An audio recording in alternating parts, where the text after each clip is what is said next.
दोस्तों, ऋषि मुनि दधीचि को कौन नहीं जानता, जिन्होंने अपने शरीर का त्याग करके सभी देवताओं और समस्त तीनों लोकों की रक्षा की थी, जिनकी हड्डियों का एक विशाल वज्र बनवाकर स्वर्ग के राजा इंद्रदेव ने वृद्धासुर नामक असुर का विनाश किया था। लेकिन दोस्तों, क्या आप यह जानते हैं कि एक बार मुनि दधीचि के पुत्र देवल ने अपनी पत्नी के साथ भोग विलास करके भगवान शिव की पूजा की थी? अगर नहीं तो आज हम आपको अपने इस वीडियो में बताएंगे। भगवान शिव के परम भक्त ऋषि दधीचि के पुत्र का नाम शिव दर्शन था और उन्हें देवल भी कहा जाता है, और देवल की पत्नी का नाम दुकूला था। देवल अपनी पत्नी के अधीन रहकर सहदेव भोग विलास में उलझा रहता था और एक बार उन दोनों के संबंध द्वारा उनके 4 पुत्रों का जन्म हुआ। परंतु यह सब कुछ होने के बाद भी देवल अपने पिता ऋषि दधीचि के भय के कारण महादेव यानी शिव जी का पूजन प्रतिदिन किया करता था। एक बार किसी कारणवश महर्षि दधीचि अपने स्थान को छोड़कर दूर किसी गांव में चले गए और अपने पुत्र देवल से भगवान शिव की पूजा करने के लिए कह गए थे। परंतु किसी जरूरी कार्य को करते हुए ऋषि दधीचि वापस उस गांव से कुछ दिनों तक लौट न सके।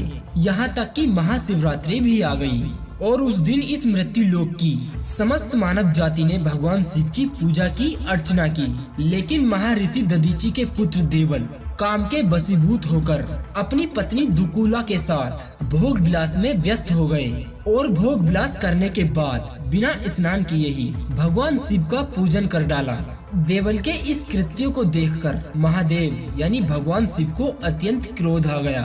तब उन्होंने देवल के समक्ष प्रकट होकर उससे कहा कि हे पापी, हे दुष्ट, तूने सबसे पहले हमारे पूजन के समय अपनी पत्नी के साथ भोग विलास किया है और दूसरा बिना स्नान किए ही तूने हमारा पूजन किया है।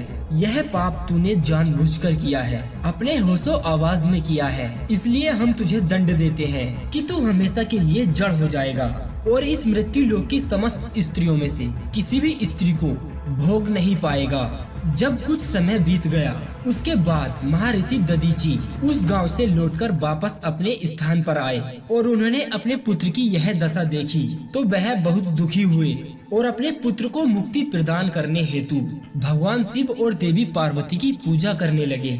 ऋषि दधीचि और उनके पुत्र देवल ने ऐसा तप किया कि देवी पार्वती ने उन पर दया करके भगवान शिव से प्रार्थना की कि हे तीनों लोकों के स्वामी, आप देवल को अपने दंड से मुक्त कर दें। और माता पार्वती की यह बात मानकर भगवान शिव ने देवल को घी में स्नान कराया और एक गांठ देकर जनेऊ पहना दिया और उसके बाद देवल का नाम बटुक रख दिया।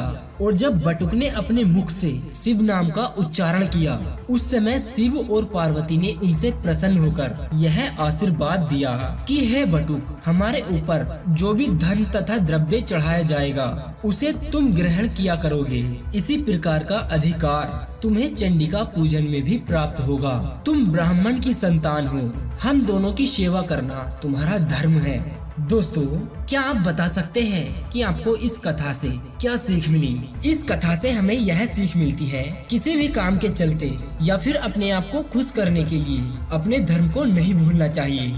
सदा हमें अपने धर्म पर अटल रहना चाहिए और यही एक अच्छा कर्तव्य है। अगर आपको हमारा यह वीडियो अच्छा लगा है तो आप इस वीडियो को एक लाइक करके अपना प्यार हमें जरूर